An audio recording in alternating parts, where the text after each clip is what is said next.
अब बात सियासत की। केंद्र की मोदी सरकार ने 24 संसदीय समितियों का गठन कर दिया है। विपक्ष के नेता राहुल गांधी को रक्षा मामलों की समिति का सदस्य बनाया गया है, तो वहीं कांग्रेस सांसद शशि थरूर विदेश मामलों की समिति के अध्यक्ष बनाए गए हैं, जबकि राम गोपाल यादव को स्वास्थ्य समिति का अध्यक्ष बनाया गया है। इनके अलावा बीजेपी सांसद राधा मोहन सिंह रक्षा मामलों की समिति के अध्यक्ष नियुक्त किए गए हैं। हालांकि सोनिया गांधी का नाम किसी भी समिति में शामिल नहीं है। उधर बीजेपी नेता राधा मोहन दास अग्रवाल गृह मामलों की संसदीय समिति के अध्यक्ष बनाए गए हैं। वित्त मामलों की संसदीय समिति की कमान बीजेपी सांसद भर्तृहरि मेहताब को मिली है। कांग्रेस नेता दिग्विजय सिंह को महिला, शिक्षा, युवा और खेल मामलों की संसदीय समिति की कमान की मिली है, तो वहीं बीजेपी सांसद निशिकांत दुबे संचार और आईटी समिति के अध्यक्ष बनाए गए हैं। कंगना रनौत इसी समिति के सदस्य बनाई गई है और राम की भूमिका निभा चुके अरुण गोविल विदेश मामलों की समिति के सदस्य बनाए गए हैं। तो वहीं बीजेपी नेता सीएम रमेश रेल मामलों की समिति के अध्यक्ष नियुक्त किए गए हैं।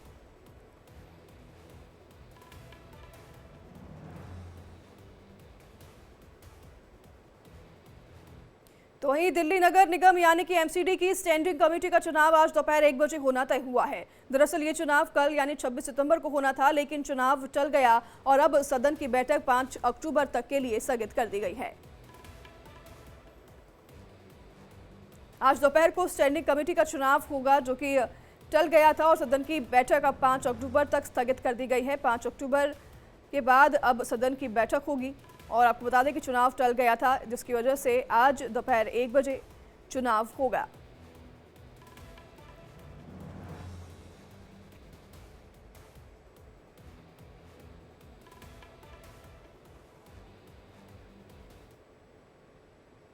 उधर दिल्ली के उपराज्यपाल वीके सक्सेना ने पत्र लिखकर एमसीडी स्टैंडिंग कमेटी के एक सदस्य का चुनाव कराने का आदेश दिया है। इस आदेश पर आम आदमी पार्टी नेता मनीष सिसोदिया का गुस्सा फूट पड़ा। उन्होंने बीजेपी पर जोरदार हमला किया है।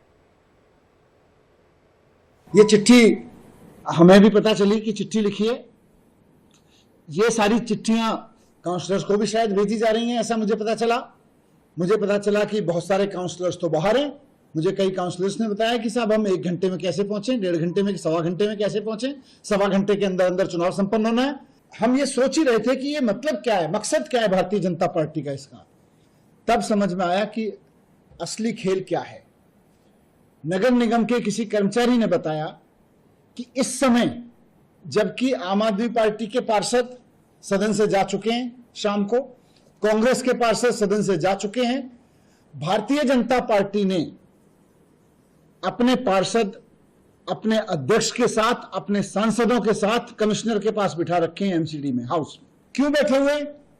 क्योंकि जब आपके पार्षद चले जाएंगे, अचानक आनन फानन में मीटिंग बुलाएंगे। एलजी साहब की चिट्ठी में उन्होंने पूरा पिंडोरा बॉक्स ओपन कर दिया है कि मेयर मिलती हो तो मेयर से चुनाव करा लो, नहीं मिलते हो तो डिप्टी मेयर से चुनाव करा लो, ये दोनों ना मिलते हो तो जो सीनियर मिलता हो उससे चुनाव करा लो। मतलब क्या है इस चीज का? लोकतंत्र की हत्या नहीं है ये, तानाशाही की हत्या है, तो संविधान की खुलेआम हत्या है।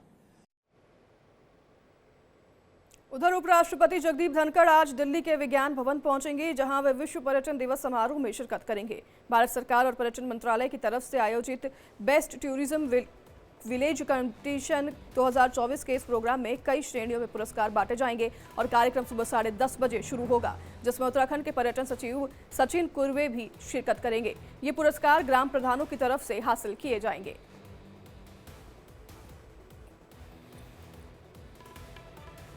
तो वहीं उत्तर प्रदेश के उप मुख्यमंत्री केशव प्रसाद मौर्य आज मिर्जापुर पहुंचेंगे, जहां गोविंद आश्रम इंटर कॉलेज में ग्राम चौपाल और सहायता समूह कार्यक्रम में शामिल होंगे। तय कार्यक्रम के मुताबिक केशव प्रसाद मौर्य सुबह करीब 10 बजे मिर्जापुर के गोविंद आश्रम इंटर कॉलेज में बने अस्थायी हेलीपैड पर पहुंचेंगे। वहीं 12 बजे अमृतकाल में सहभागिता एवं अनुसूचित जाति मोर्चा कार्यक्रम में शिरकत करेंगे। वहीं करीब 1:30 बजे लखनऊ के लिए रवाना होंगे।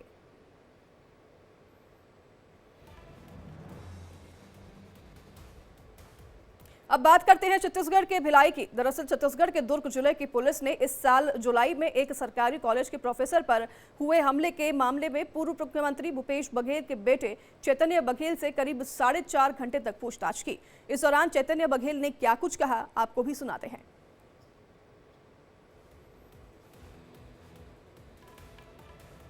पुलिस वालों द्वारा बयान दर्ज कराने के लिए मुझे बुलाया गया था, उसी संबंध में बयान दर्ज कराया हूँ। अभी तो विवेचना चल रहा है, बाकी वो पुलिस वाले बताएंगे। थाना पुरानी भिलाई का एक जो केस है 278/24 जो क्राइम नंबर है, उसमें उस संबंध में भूपेश बघेल के सुपुत्र श्री चैतन्य बघेल को हमने नोटिस दिया था और इसमें इस प्रकरण में पूरे प्रकरण में उनकी संलिप्तता और फरारी में भूमिका और साथ ही साथ टेक्निकल एविडेंस के लिए मोबाइल चेक करने और मोबाइल को विधिवत जब्त करने के उद्देश्य से उनको बुलाया गया। प्राइमा फेसी अभी उनसे बयान लिया गया है और बयान के आधार पर हम उसमें आगे की विवेचना रखेंगे। उसके बाद इनकी तरफ से जो मोबाइल जब्त की गई है उसकी हम फोरेंसिक जांच के लिए साइबर लैब में भेजने वाले।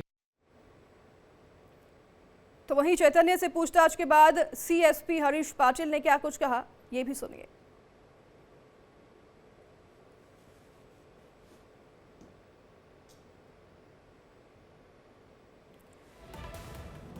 वहीं अब बात करेंगे झारखंड की, जहां आज हेमंत सोरेन कैबिनेट की बैठक करेंगे। यह बैठक राजधानी रांची के धुरवा स्थित प्रोजेक्ट बिल्डिंग में शाम 4 बजे से होगी। आपको बता दें कि झारखंड विधानसभा चुनाव की तारीखों की घोषणा से पहले होने वाली कैबिनेट की बैठक में कई अहम और लोकलुभान फैसले होने की उम्मीद जताई जा रही है।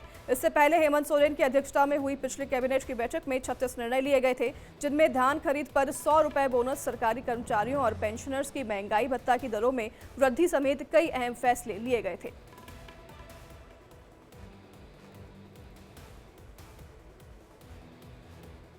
तो वहीं केंद्रीय मंत्री शिवराज सिंह चौहान का झारखंड के लातेहार जिले के बारिसाड़ और मारूमाड़ का दौरा किया गया। इस दौरे के दौरान कई महत्वपूर्ण कार्यक्रमों में शामिल हुए। साथ ही केंद्र सरकार की योजनाओं को लेकर शिवराज सिंह चौहान ने जनता से संवाद भी किया। इस दौरान उन्होंने क्या कुछ कहा, आपको सुनाते हैं।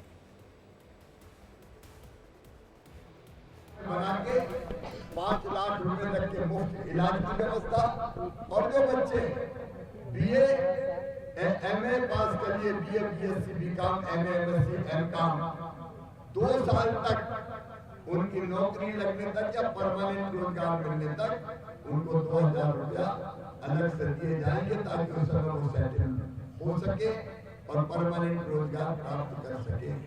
आपकी परंपरा जीवित रखने के लिए भारतीय जनता पार्टी की सरकार कोई कसर नहीं छोड़ेगी। इस संस्कृति पर हमें गर्व है, लेकिन आज अपनी बहनों ने हमें माटी भेंट की है, लाल कोठी में बांध कर माटी, चावल भी भेंट दिए हैं। ये बहनों और भाइयों, झारखंड की माटी बचानी है।